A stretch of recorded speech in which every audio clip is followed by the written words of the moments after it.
course, sa amin, sa United People's Initiative, kinukonsider naming malaking issue ito at urgent issue dahil this involves national security.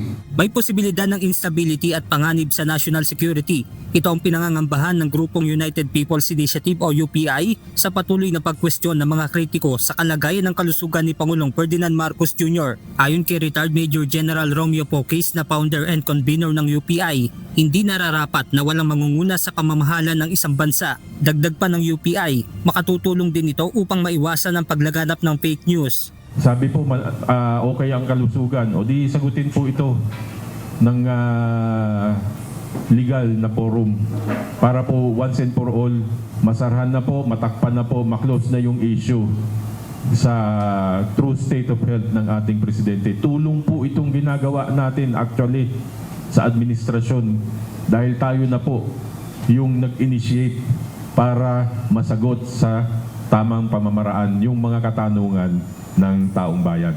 Nitong Biyernes, naghain ng urgent petition for mandamus through electronic filing sa Korte Suprema ang UPI para hilingin na obligahin ng Office of the Executive Secretary, si PCO Secretary Dave Gomez, Palace Press Officer Undersecretary Claire Castro at RTBM na isapubliko ang medical record ng Pangulo. Base sa Section 12 Article 7 ng 1987 Constitution, nakasaad na karapatan ng publiko na malaman ang estado ng kalusugan ng presidente kung mayroon itong malubhang karamdaman. Hindi ba pwedeng once and for all maglabas na sila ng legal records ng Pangulo na nanggaling sa medical doctors na sinasabi na maayos ang Pangulo? Actually, ang kailangan natin is legal proof. Hindi yung aliwin tayo na lumabas siya at tumalon-talon, na aliw na tayo, ay okay pala yung Pangulo, tumatalon-talon siya.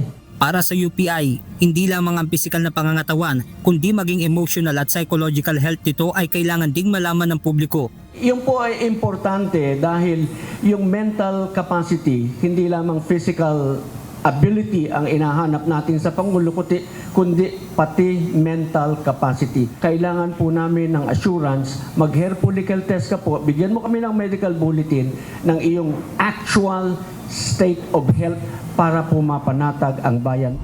Pero kailan nga ba nararapat na hilingin ang ulat patungkol sa kalusugan ng Pangulo? Ayon sa constitutional lawyer na si Atty. Jennifer Arlene Reyes, bagamat nakasad ito sa konstitusyon, dapat ay mapatunayan muna na mayroong malubhang karamdaman ang presidente.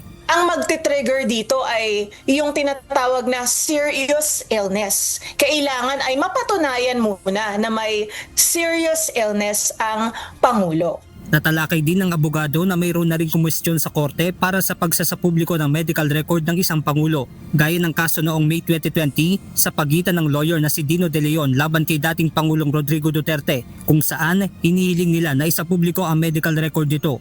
Sa naturang petisyon, kinekwestiyon ng incoherent o hindi masyadong maintindihan na press conference ng dating Pangulo na posible anilang may problema sa kalusugan nito, pero idinismiss outright ng kataas-taasang hukuman ng desisyon dahil sa kakulangan ng merito o wala ring itong naipakitang pruweba. The Supreme Court in that case even dismissed the said petition. Para sa Korte Suprema nung panahon na iyon ay hindi napatunayan ng petitioner na may prima facie case na may malubhang sakit ang Pangulo. Para sa constitutional lawyer, may posibilidad na maulit lang ang nangyaring desisyon ng kataas-taasang hukuman sa naturang petisyon dahil na rin sa ginawang paglitaw ni PBBM sa Malacanang press conference kahapon. Matapos ang personal na pagdalo sa press cons ay nag-jumping jack, nag-jogging at tumakbo din ito kasama ng Malacanang media. So now, the petition was filed. It is their right.